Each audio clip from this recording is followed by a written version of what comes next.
दोस्तों, अगर आप और अच्छी नींद चाहते हैं तो हमारी प्यारी सी ऐप नींद को इंस्टॉल करें। इस ऐप पर आपको एक्सक्लूसिव स्लीप स्टोरीज़ मिलेंगी और आप बिना यूट्यूब प्रीमियम के भी इन स्टोरीज़ को बैकग्राउंड में सुन सकेंगे। इंस्टॉल करने के लिए आप हमारी वेबसाइट neend.app पर ज़रूर आइए और अच्छी कहानियाँ, स्लीप म्यूज़िक, कुछ टिप्स सुनने के लिए इस चैनल को सब्सक्राइब कीजिए। क्या आप खास दोस्तों या परिवार में लोगों को ना सो पाने की वजह से परेशान देखते हैं? उनके साथ ये कहानी शेयर करें, उनका मन शांत करने में मदद करें। नमस्ते। याद है कैसे बचपन में हमारी ताई हमें कहानी पढ़कर सुलाती थी और हम बेफिक्र होकर कहानी में खोकर नींद में खो भी जाते थे। न जाने लेखक के लिखे शब्दों में कुछ जादू सा होता था या ताई के बोलने के अंदाज में, पर काफी मीठी नींद आ जाया करती थी। नमस्ते दोस्तों, मैं हूं अपूर्वा और आज उसी तरह मैं भी एक कहानी एक किताब से पढ़कर आपको सुनाने जा रही हूं। कहानी का शीर्षक है हार की जीत और इसे लिखा है बहुत ही उम्दा लेखक सुदर्शन जी ने। उम्मीद है इस उम्दा लिखावट का जादू आप पर भी चढ़ जाएगा। लेकिन इस कहानी को सुनने से पहले थोड़ी तैयारी कर ले। पहले आप अपने आसपास की सारी लाइट्स ऑफ करके आराम से लेट जाए। अपनी आंखें धीरे से बंद कर लीजिए। अब थोड़ा सा अपने शरीर को आराम दीजिए। थोड़ा और आराम। अपने शरीर को बिल्कुल ढीला छोड़ दीजिए। कोई टेंशन नहीं, कोई तनाव नहीं। अपने दिमाग में चल रहे सभी विचारों को, चिंताओं को त्याग दे। एक शांति सी महसूस करें। सब नेगेटिव, पॉजिटिव विचारों को धीरे धीरे निकाल दे। हाथों को सीधा करके अपनी कमर के साइड में रख लीजिए। अब अपनी सांस पर ध्यान लगाएं। इसको धीमे या तेज नहीं करना है, बस ध्यान देना है कि कैसे वो आपके नाक, गले में होते हुए आपके अंदर प्रवेश कर रही है और कैसे वो आपके गले और नाक के माध्यम से बाहर निकल रही है। मन शांत, एकदम शांत होता जा रहा है। आप बहुत अच्छा महसूस कर रहे हैं। खुद को काफी हल्का फील कर रहे हैं। चारों तरफ शांति ही शांति है, सुकून है, खामोशी है। माँ को अपने बेटे साहूकार को अपने देनदार और किसान को अपने लहलहाते खेत देखकर जो आनंद आता है, वही आनंद बाबा भारती को अपना घोड़ा देखकर आता था। भगवत भजन से जो समय बचता वो घोड़े को अर्पण हो जाता। वो घोड़ा बड़ा सुंदर था, बड़ा बलवान। उसके जोड़ का घोड़ा सारे इलाके में न था। बाबा भारती उसे सुल्तान कहकर पुकारते। अपने हाथ से खरहरा करते, खुद दाना खिलाते और देख देख कर प्रसन्न होते थे। ऐसे लगन, ऐसे प्यार, ऐसे स्नेह से कोई सच्चा प्रेमी अपने प्यारे को भी न चाहता होगा। उन्होंने अपना सब कुछ छोड़ दिया था। रुपया, माल, असबाब, जमीन, यहां तक कि उन्हें नागरिक जीवन से भी घृणा थी।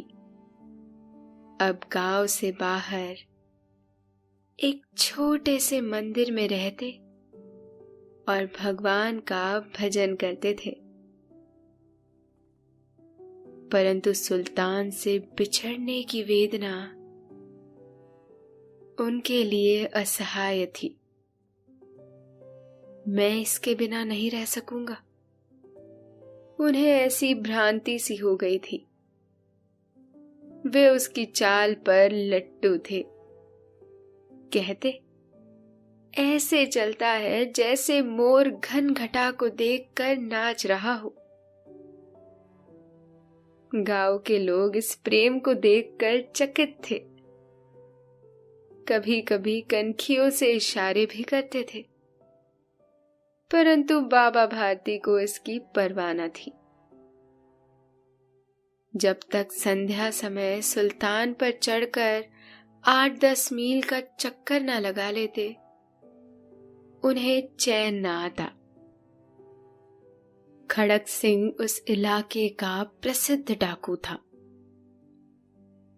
लोग उसका नाम सुनकर कांपते थे।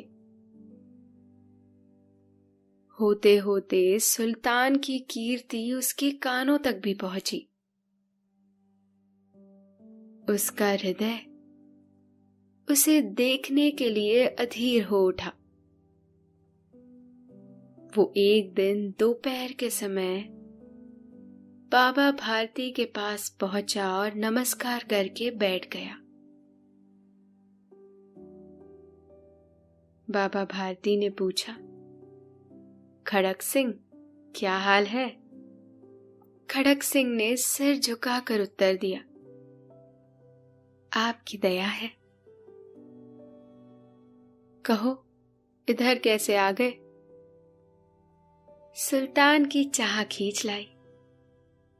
विचित्र जानवर है, देखोगे तो प्रसन्न हो जाओगे। मैंने भी बड़ी प्रशंसा सुनी है।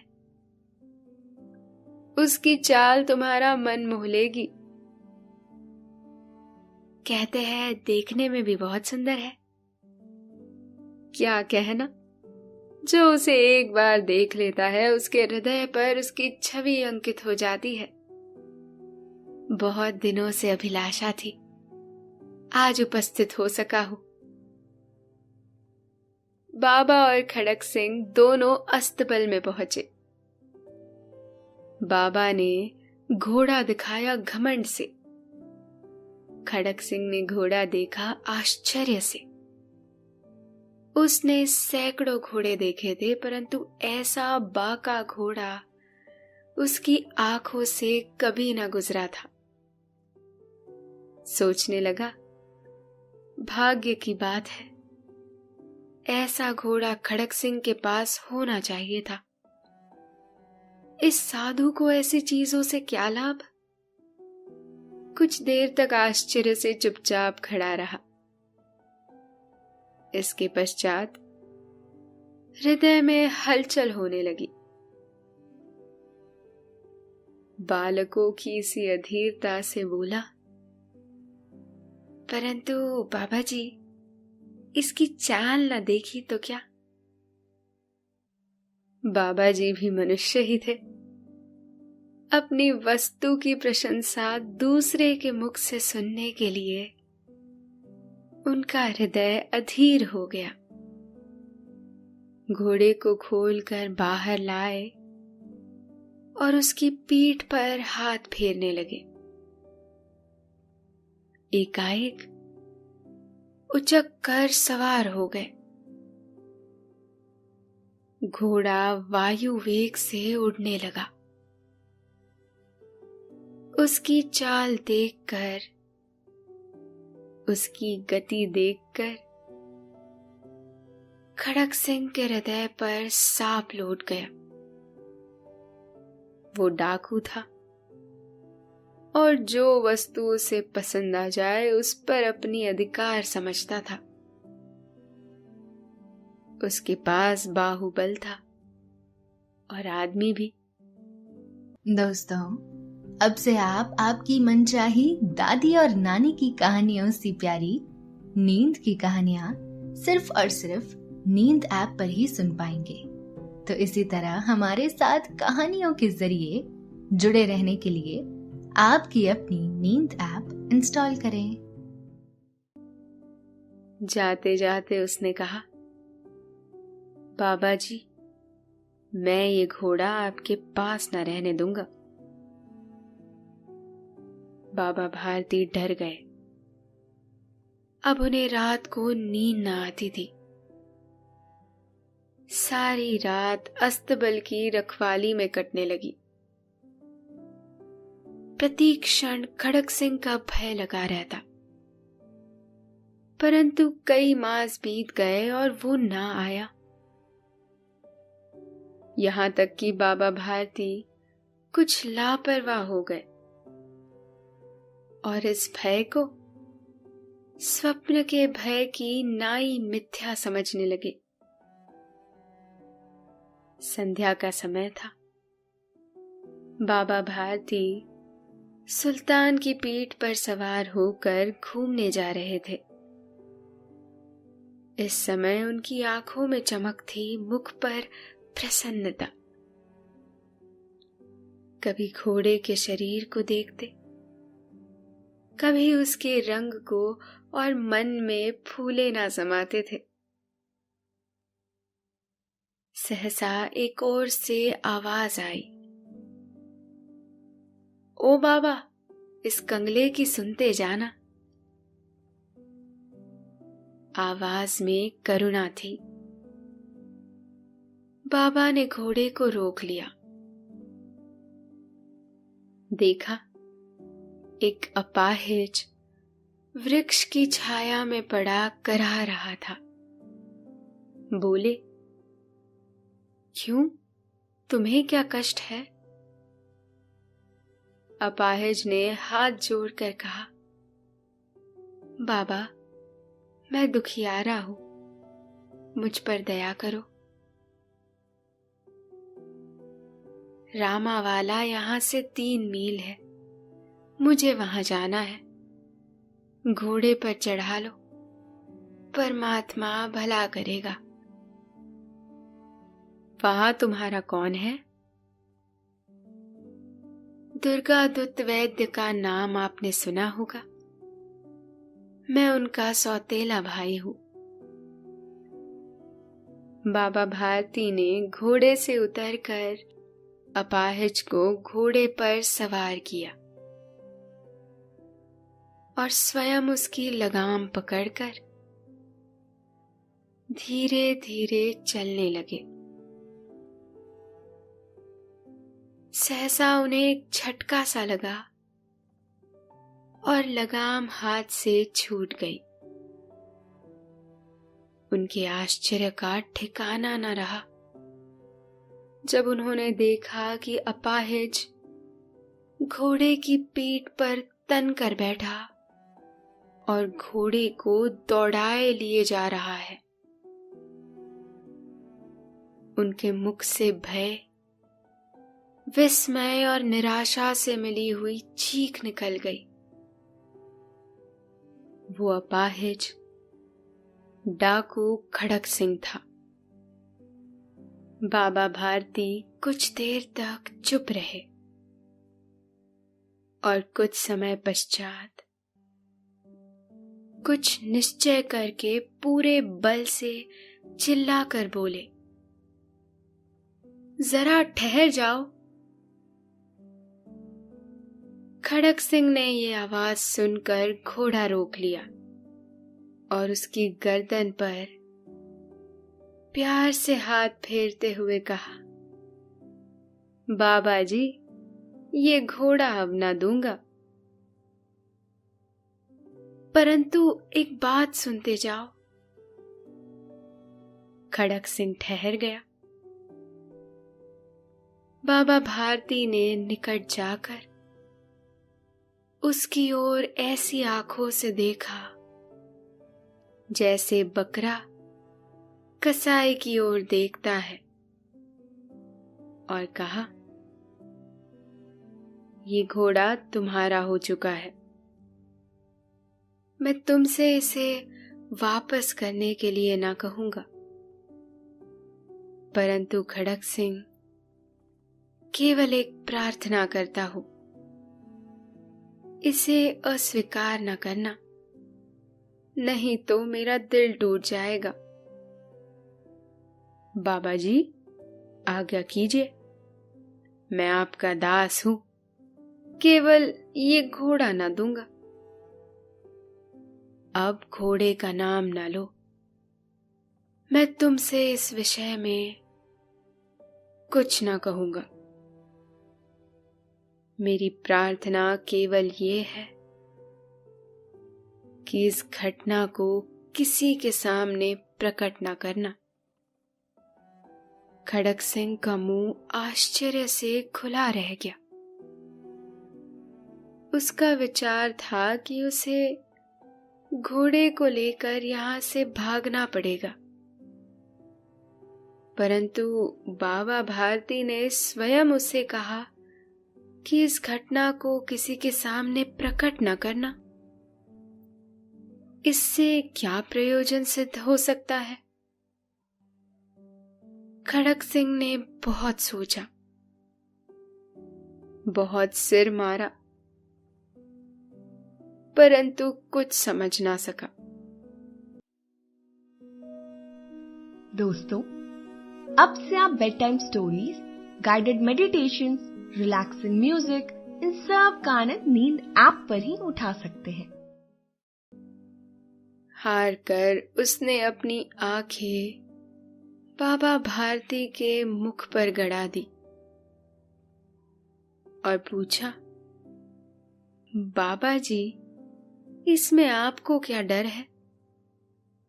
सुनकर बाबा भारती ने उत्तर दिया, लोगों को यदि इस घटना का पता लग गया तो वो किसी गरीब पर विश्वास ना करेंगे।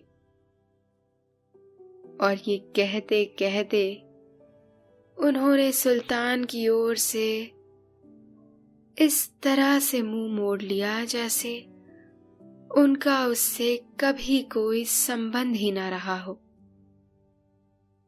बाबा भारती चले गए, परंतु उनके शब्द खड़क सिंह के कानों में उसी प्रकार गूंज रहे थे। सोचता था, कैसे ऊंचे विचार है, कैसा पवित्र भाव है। उन्हें इस घोड़े से प्रेम था। इसे देखकर उनका मुख फूल की नाई खिल जाता था। कहते थे, इसके बिना मैं रह ना सकूंगा। इसकी रखवाली में वे कई रात सोए नहीं। भजन भक्ति ना कर रखवाली करते रहे, परंतु आज उनके मुख पर दुख की रेखा तक दिखाई न पड़ती थी। उन्हें केवल ये ख्याल था कि कहीं लोग गरीबों पर विश्वास करना ना छोड़ दे। उन्होंने अपनी निज की हानि को मनुष्यत्व की हानि पर न्योछावर कर दिया। ऐसा मनुष्य नहीं देवता है। रात्रि के अंधकार में खड़क सिंह बाबा भारती के मंदिर पहुंचा। चारों ओर सन्नाटा था। आकाश पर तारे टिमटिमा रहे थे। थोड़ी दूर पर गांव के कुत्ते भौंक रहे थे। मंदिर के अंदर कोई शब्द सुनाई न देता था। खड़क सिंह सुल्तान की बाग पकड़े हुए था। वो धीरे धीरे अस्तबल के फाटक पर पहुंचा। फाटक किसी वियोगी की आंखों की तरह चौपट खुला था। किसी समय वहां बाबा भारती स्वयं लाठी लेकर पहरा देते थे, परंतु आज उन्हें किसी चोरी, किसी डाके का भय न था। हानि ने उन्हें हानि की तरफ से बेपरवाह कर दिया था। खड़क सिंह ने आगे बढ़कर सुल्तान को उसके स्थान पर बांध दिया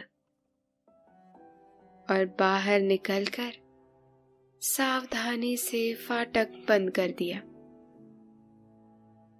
इस समय उसकी आंखों में नेकी के आंसू थे। अंधकार में रात्रि ने तीसरा पहर समाप्त किया और चौथा प्रहर आरंभ होते ही बाबा भारती ने अपनी कुटिया से बाहर निकल ठंडे जल से स्नान किया। उसके पश्चात इस प्रकार जैसे कोई स्वप्न में चल रहा हो, उनके पांव अस्तबल की ओर मुड़े, परंतु फाटक पर पहुंचकर उनको अपनी भूल प्रतीत हुई। साथ ही घोर निराशा ने पांव को मन भर का भारी बना दिया। वे वहीं रुक गए। घोड़े ने अपने स्वामी के पांव की चाप को पहचान लिया और जोर से हिनहिनाया। अब बाबा भारती दौड़ते हुए अंदर घुसे और अपने घोड़े के गले से लिपटकर इस प्रकार रोने लगे जैसे बिछड़ा हुआ पिता चिरकाल के पश्चात पुत्र से मिलकर रोता है। दोस्तों, अब से आप bedtime stories, guided meditations, relaxing music, इन सब का आनंद नींद ऐप पर ही उठा सकते हैं। बार बार उसकी पीठ पर हाथ फेरते रहे। बार बार उसके मुंह पर थपकियां देते और कहते थे, अब कोई गरीबों की सहायता से मुंह ना मोड़ेगा। थोड़ी देर के बाद जब वो अस्तबल से बाहर निकले तो उनकी आंखों से आंसू बह रहे थे। ये आंसू उसी भूमि पर ठीक उसी जगह गिर रहे थे जहां बाहर निकलने के बाद खड़क सिंह खड़ा रोया था। दोनों के आंसुओं का उसी भूमि के मिट्टी पर परस्पर मिलाप हो गया। तो ऐसे हुई हमारी आज की प्यारी सी कहानी खत्म। कहानियों का दौर चलता रहेगा। आप हमारे साथ जुड़े रहिए। पर फिलहाल आपके सोने का वक्त हो चला है। शुभ रात्रि, शब बखैर, गुड नाइट।